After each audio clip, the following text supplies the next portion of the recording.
Hey everybody, what's going on? Hellmite here, bringing you another video from Grab the Lantern today. Today I want to talk about Kayn the Shadow Reaper. Now, he was released only a couple of days ago, so be forewarned, this isn't with a gigantic amount of experience on Kayn. However, I have had the opportunity to play him a couple of times and to see him played a lot of times, so I have a first few thoughts on Kayn after his release. Now, Kayn, I think, is actually in a relatively decent spot right now. I feel like he has an interesting niche. I think he's a very, very fun champion to play. And I do think that he may or may not have competitive aspirations. I think especially Darkin Kayn at the moment is very, very interesting and unique in terms of divers because it feels like he always has something to do in a fight. And he has more mobility and more things to do. It feels like a lot of times as a diver, I go in with someone like Vi, and then it's kind of, I'm going to auto-attack this guy to death, or I'm going to die. And that's it. There's nothing else I do. Whereas Darkin Kayn, you're constantly casting spells and running around and trying to do cool things in fights, and it's really cool, and it's a lot of fun. And that being said, I think that Shadow Assassin Kayn could use a bit of a tune-up, but anyways, I'm gonna get to this. I'm getting a little bit ahead of myself. So first off, I think Kayn's passive is very unique. I like both his Darkin and his Shadow Assassin passives. His regular passive is interesting. I just wish there was more of a way of knowing which form you're going to get first. I'm not sure exactly how it works. Is it my first kill after getting full power? Is it a kill that gets me to full power?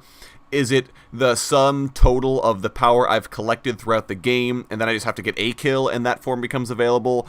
I'm not sure. That being said, I do like the fact that you have the ability to get either form in a game, no matter which kill you got or no matter how much power you have. That's really interesting. It does give you the ability to kind of look at the enemy team comp and say, well, what do I really want to be this game? And then adjust yourself accordingly. The rest of Kayn's kit actually feels really good. I think in both his basic form and in his transformed forms, his abilities feel very weighty. He has really sick sounding auto attack effects, so that's really cool. And I think that Kayn, his kit actually works for both Assassin and Darkin. My biggest issue is that he feels like he does the same things as an Assassin and a Darkin. It doesn't really change how he plays or what his ability usage is like. He just kind of hits Q, hits W, runs through walls. You don't really adjust how you play Kayn based on what form you're in. You still pretty much do things in the same order, shall we say. That being said, his role is substantially different. As Darkin Kayn, you should be following up on enemy crowd or on allied crowd control and trying to take the fight to enemy champions while you sustain up a bunch of health. Whereas Shadow Assassin Kayn does want to be flanking around and going for squishies, and you can't stand up in a fight very well. I do think that Shadow Assassin Kayn is in a substantially weaker state than Darkin Kayn right now. Now, this might just be because it's still new and Assassins usually have a higher skill cap than divers, but he doesn't feel that effective against squishies. I feel like having a lot of his damage in his passive really, really weakens him, especially given that most diver items don't offer any attack speed. It feels like I would have to build Trinity Force, let's say, to get any sort of value out of Shadow Assassin Kayn's passive, which kind of makes his Assassin playstyle not feel very good, and his ultimate doesn't really do that much damage either, so you can use it to kind of drop aggro and do kind of cool tricksy things if you're Shadow Assassin Kayn, but if you're trying to kill somebody, it doesn't really do that much. Whereas Darkin Kayn ultimate feels really nice because it gives you a whole bunch of health back when you need it.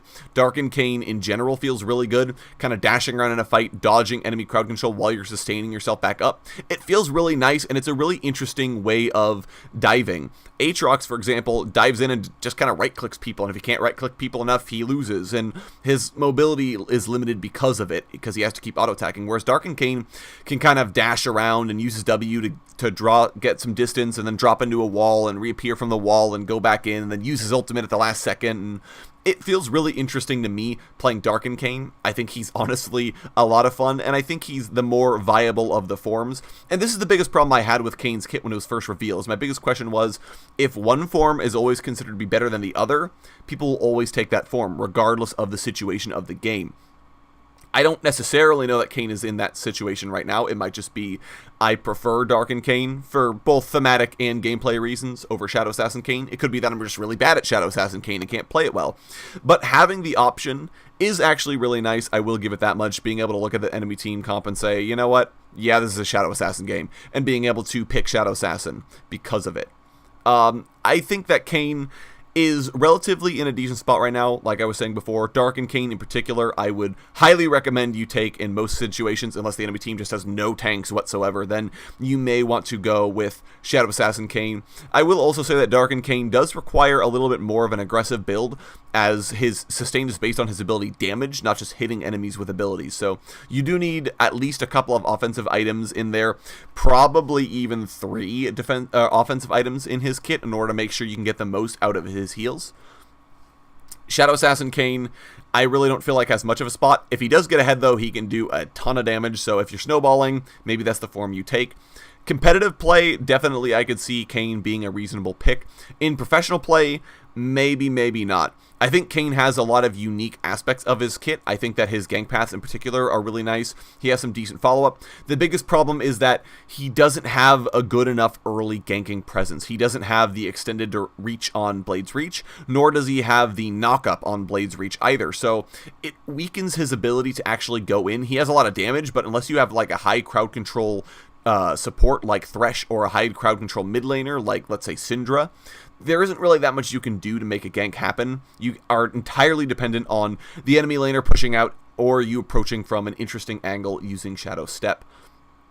So I don't believe Kayn will be professionally viable right now. However, he's also not up for buffs. Meddler was saying that the team is fairly happy with where Kayn is at right now, and they're waiting to see if Shadow Assassin Kayn will kind of get figured out by the community as a whole and eventually won't need buffs in the future. So, and that's a decent place for him to be. I think that's a reasonable assumption to make, and I'm going to be interested to play more Kayn in the future, and also to hear what your guys' stories are for Kayn in his first week or so. Go ahead and let me know in the comment section what you're building on him, how you've been playing him, and whether or not you think he's a good champion, fun champion, whatever. Let me know in the comment section down below. If you enjoyed this video, go ahead and leave a like. If you really enjoyed the video, consider subscribing. I upload a video every Monday, Friday, and on patch days as well. Once again, thank you guys so very much for watching. I do appreciate it, and I will talk to you all later.